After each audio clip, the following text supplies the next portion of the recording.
Thank you. All right.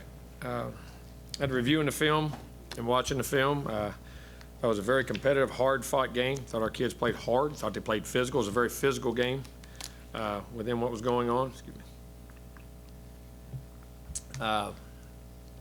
No, obviously didn't get the outcome in which we wanted, but we have to learn to, in my opinion, capitalize on opportunities. I think we're still growing to understand how to play at that level consistently and do those things in those great moments. And they had a very good team, played very well, played big moments very well, made certain plays when they had to. We had opportunities to make them. We have to learn to make them. We have to create better, keep practicing to do that, but we have to learn to capitalize on opportunity. When you play at the teams of that caliber and used to winning and having success, when you get those opportunities, you got to take them. And we had plenty of them. Didn't make enough of them. But again, I thought we competed very well. Thought we played very hard. Thought kicking game was very sound. Defense, we played well. Gave up some things. Gave up a drive. Offensively, it was guy here drop a ball, miss a throw, miss a block. Everybody takes a turn or two, and all of a sudden, then those drives are over. And then you do get drives. We had 3 drives in the game. We're over 14 plays that were long, sustained drives that didn't get to finish. Missed a touchdown opportunity on the first one and the second one. Got the last one. But had opportunities in the game at other points in time with good field position, critical drops or a missed throw or a missed block, and then defensively give up a couple plays, which we could have almost had them shut down, and they made some critical throws and catches at certain times. And, but that's what good teams do. They're a very good football team, and we're going to continue. Like I say, it's not discouraged. We have to be a lot more technical and keep in our repetition and experience of how to do things and create a little bit better habit in the right moments so those things can come. We're going to have plenty more opportunities out there to show what kind of team we have and get ready this week against Lamar, play a very good team, and then get into our conference schedule. So we have to do that, play a playoff team in 1AA this weekend. So got to do that and then get ready to go. Down Questions? front, Brent. How good is an example is Ronnie Elam to some younger guys, a guy who stuck it out and is making plays as a senior as opposed to just leaving the program? Well, that's the thing about it is you don't realize you don't have those guys anymore because, like I say, guys don't play that as much and they want to leave. That, to me, it's the greatest compliment to his development and what goes on and what college football is about and why you do stick it out and stay in the program and keep playing. And he is playing really good football right now, taking advantage of he's taking advantage of those opportunities. He's worked to really get himself better and done a really good job playing really good football. Very happy for him. That was a really nice play he made on that ball. To the left, Zach. Both of them he's made, matter of fact, been really good catches. Jimbo, on that final drive, any thought to going to a hurry-up offense? Or We were. Some we couldn't get communicated. Some of the younger guys, they were in a hurry-up. They were just trying to get the communication because they were different blitzes. We were in a hurry. To the right, Gabe. Yeah, Coach, wonder if you could give us a status update on Corbin and Peavy specifically. Corbin will be out for the season. He had a season-ending injury and on his hamstring. And Peavy should be okay. He got an ankle, and that's what kept happening. He had it happen twice to him, and in that deal. So he was, but he should be okay. I think they think now. Didn't swell as bad as it did, but it was on the day of the game. It was pretty painful. To the right side, Rob. What were some positives that you took out of the game, Coach? Competitiveness, physicality, the opportunities to make those plays on offense and defense. There was plays being made all over. We didn't execute it well enough, but we're right there eyeball to eyeball, and we said all these mistakes we made, and the score was 24-10 in the football game against the #1 team in the country on the road with a lot of very young players. So I feel very comfortable about this team. It's just a matter of us having the experience to make those critical plays. I mean, we had 7 drop balls. You can make 6, 7, make some of those catches. You missed some throws, missed a block or two, come out of coverage and give up a big play. Had a couple penalties that just weren't the smartest at the time and allowed them to get a long drive in those situations. And you're still 24-10 and had another opportunity. You're right there eyeball to eyeball playing with them. So it's not like your talent level or anything else. We just have to keep playing and play better in those situations. It's the first time since we've been here, we've went into a game against the #1 team in the country, and people expect us to have one heck of a chance to win. And that's part of the learning curve in which we have to go through. I love that the people had the expectations for us. That means the growth in which we've shown. Last year in any of those games, we weren't expected to win. They would just say, let's just go play well. People were just hoping we play well. We were expecting to win and hoping to win. And thought we should win. And I think we've made a lot of growth in that area, but you got to play in those moments and grow in your organization and your experience in those situations to get to those situations. To the left, Chuck, and then Olin to the right. Just following up on the Corbin news there, I know you're deep at running back, but how does this shuffle that whole situation going forward? No, we're just keeping the same rotation. Cabot will be back this week. Got Spiller in that group. Got Cordarian Richardson and got Prince. Got 4 really good players. And also from the standpoint of you look at, this is a young team. How do you want them to react? What do you want them to take Well, away the from worst game? thing about this game that we can come out of it with is we don't learn from it. That we don't learn and have the learning experience of how you have to go through it and how you have to play in it. And that's what want us to come back this week ready to practice, ready to go, keep creating even better habits. Because like I always say, when you have great habits, when pressure comes, those habits come straight to the surface and being able to do them in the biggest moments and not worrying about winning. Because sometimes you go in and all you're focusing on is winning. It shouldn't be. You should go in focusing on playing well. When you play well, you win. And that's part of the growing experience, which hopefully we can learn from this. If we do, then we can progress and we have plenty more opportunities as the year goes on. And that's another thing that's encouraged me about this too, is that the attitude of our players have taken, and they knew it after the game.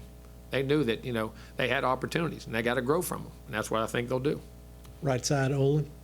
Coach, you had told us that Jay Sean that does everything on the field, catches, pass blocks, all those things. Can you feel like, is Isaiah ready to be able to do all the things? Oh, that yeah, I you think want he them has. to? He's played pretty well, and he has all those skill sets. And so does Cabot. Cabot can catch the ball too very well. All of our backs all have really good hands. None of them can't do that. But I mean, obviously, Jay Sean was doing it at a higher level, more consistent because he was a starter and he'd been there. But those guys are very capable and can do that very well. And if I could ask one more thing, do y'all try to discourage Kellen from scrambling, or do you encourage him, or what is it? It seems like sometimes there are scramble opportunities. Scrambles there are that he doesn't feels, take. man. That you don't discourage or encourage anybody. You got to play the game and feel what you read down the field. As a quarterback's job is not to run. Quarterback's job is to make decisions and feel the pressure and react accordingly. So, To the left, Suzanne. And then to the right, Justin. Jimbo, to follow that up, because sometimes quarterbacks' jobs are to run. if So- if the situation is there, it's based off the reaction. Well, were there stuff, when you looked on film, did you think maybe he should have scrambled? Not really. He Okay. had guys open and guys were throwing the ball and catching it, and he had a couple runs, but no, there weren't any glaring opportunities to run that where he shouldn't have thrown the ball where guys were that he was going through his progressions. That I can think of off the top. There may have been one or so, but if I'm missing, but I can't think of any off the top of my head.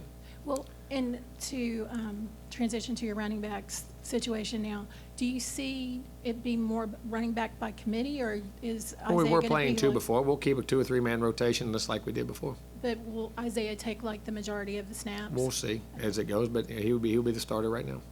Right side, Justin. Coach, what do you hope to see from the receivers bounce back after all those drops and just kind of inconsistent play? Well, they just got to play better. We got to keep getting them in practice, get them play better, and get them to do the things they do. They had been making those plays all camp and had been making them all that week. They'd practice well, and like I say, it's a team learning experience. Sometimes you want to win too bad. Sometimes you want to make a play too bad, and that's all part of.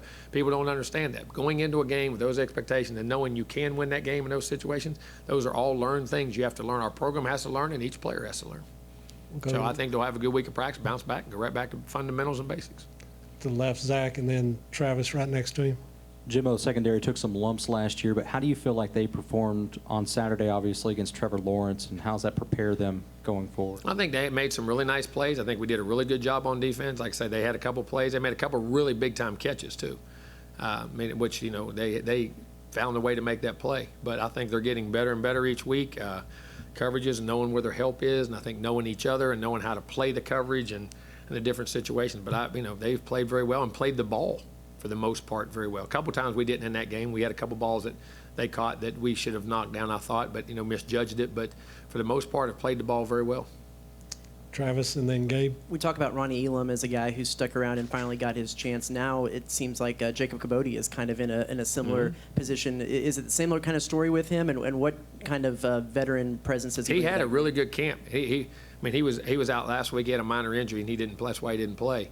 But he's back this week, ready to go. But he's had a really good camp. We'd put him in our two-back stuff when we were going with the pony stuff. He was our number one guy coming out off the bench doing that. So, he's caught the ball. He ran the ball. Had, like I say, had the last scrimmage in the spring. I think last year he had 100 yards. He had 100 in the spring game.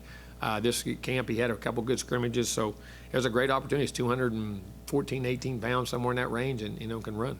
So, and catches the ball. Right side, Gabe, and then to the left, Cease. Jimbo, with how good your corners have looked. Oh, I'm sorry. With Miles Jones and then Blades coming there. With Renfro back, what does that do for the competition? Does Renfro come in and start right Well, away? we'll see, and we'll keep where we go from there. But I mean, he's going to be in a rotation and playing and doing well. And it gives you another body when you start moving guys into nickel and dime and different positions in which you have. It allows that to be help out. Left side, Cease.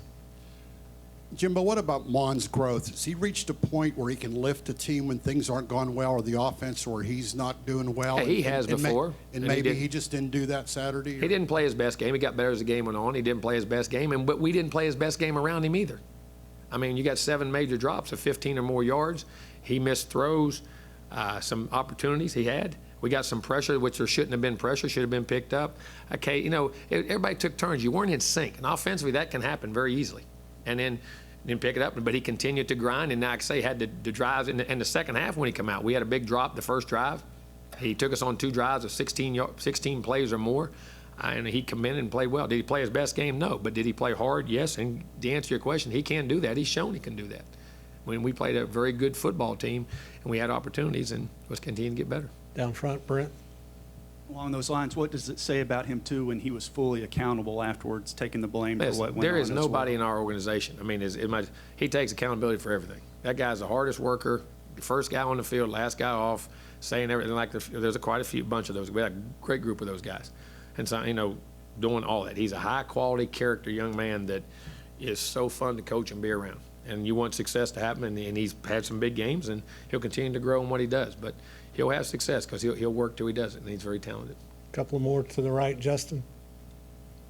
Coach Jamon had talked about body language on the sidelines and how maybe he could have been better. Who's that? Jamon Osmond saying about body language on sidelines, how he could have been better about getting the younger guys, hey, stay with it, stick with it. What do you see from that this week in practice about, taking this hard, but, step moving We forward? haven't seen practice yet, so I don't know. That's what I'm hoping. But from the reaction and the comments and the talking to the guys, they understand. And sometimes we made them talk about it right afterwards. How do you feel? What was you feeling? So it's fresh in your mind. You know what I'm saying? And they understood, and then they get it.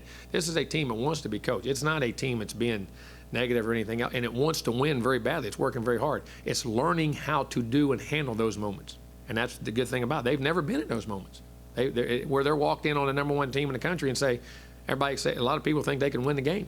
And that's a learned behavior to be able to deal with that, handle that, and a growth part. And that's the biggest tragedy is if we don't grow from it, and how we handle that. And hopefully by how we practice and go. And I think we will, because I think we have a very good group of leaders who address those issues, not in a negative way, but in their own way and the other ways of which we have to grow. All right. Time for one more. All right. Yes, sir. To the left, Alex. Hey, Coach, you guys had a lot of penalties on defense last week, 15-yarders. Is discipline going to be a focus this week? There's no doubt. I mean, you got to stay in those games. The little things, the discipline, the minute little things that keep drives alive, or on offense that kill them, that set you back. We had a couple motion penalties. We had 2 or 3 motion penalties on offense from the noise and young guys on the silent count in some situations. Those things they all magnify themselves when you play good teams. Sometimes you'll do that and you'll score a lot of points. Say, well, y'all don't even mention them, but they're always mentioned that I do, no matter what. And I think those are things you can't have self-inflicted wounds. You got to play smart football. And sometimes penalties they're not unattainable. I mean, you can always avoid them, but sometimes it happens. But there's a couple that we wish we wouldn't have done, and we got to learn, because especially when you play good people, all those things get exploited, and we're going to play some really good people down the road too. So we have to continue to get better in that.